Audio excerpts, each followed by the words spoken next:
So earlier we took mean of these numbers and now we are taking the median of those numbers, and numbers remain the same: 104, 98, 90, 104 and 104. Now we want to take the median of that. To take the median of that, the first thing which you do is you arrange these numbers in ascending or descending order, increasing or decreasing order, whatever you prefer, you can do that. So what I have done is I have put these numbers in increasing order. So the first number here is 90, which is the lowest one, then next one is 98, then 104 comes 3 times, so I have put 104 3 times. So now what I have done is I have put these numbers in an increasing order.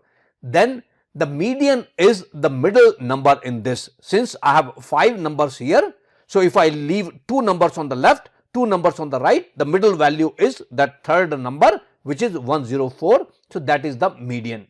So this is my median here, 104. I have left 2 numbers here and 2 numbers here. Now earlier I was talking that median is not affected by extreme values. Let's consider that instead of 104, I change one of these numbers to 1040. I add 10 here. So this is extreme value. Unlike other 4 numbers, this 5th number is extreme value. Now even with this number, if I put them in increasing order, so what will happen here is that the 5th number will become 1040. In this case, by changing 104 to 1040, mean will definitely get affected. Mean will get affected because if you add all these numbers, this 5th number is a big number, so the mean will get affected, which we calculated earlier. But when you look at the median, median doesn't get affected by this extreme value, because the last number, whether that's 104 or 1040 or 1 million, that doesn't affect the median.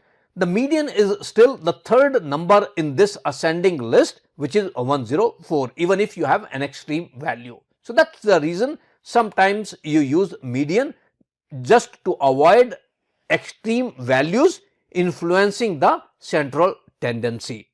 So this was about the median. But now one question remained here in median is that here we had 5 numbers. So once you had 5 numbers, it was easy to find the middle number. So in these 5 numbers, if you left 2 numbers on the left, 2 numbers on the right, the middle number was that third number. What if instead of 5, you had 6 numbers in your original data? Let's look at that example on the next slide. So here I have one more number added to that list, and that number is 85 that I have added here. So now if I want to find out the median of this, just like earlier, the first thing which I will do is arrange these numbers in an ascending order. And now the first number is 85, not the 90 which earlier was, and everything else remains the same. Now median is the central value, but then there is no central value. If I look here, this is my central value. Central value is somewhere here. If I leave 3 numbers on the left, 3 numbers on the right, then I don't have any number which is the central number.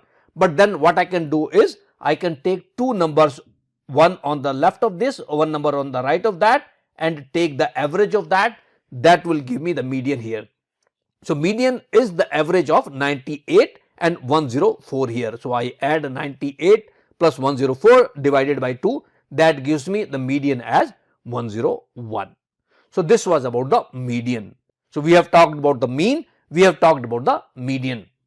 Now let's talk about the third central tendency measurement, which is the mode. Let's do that on the next video.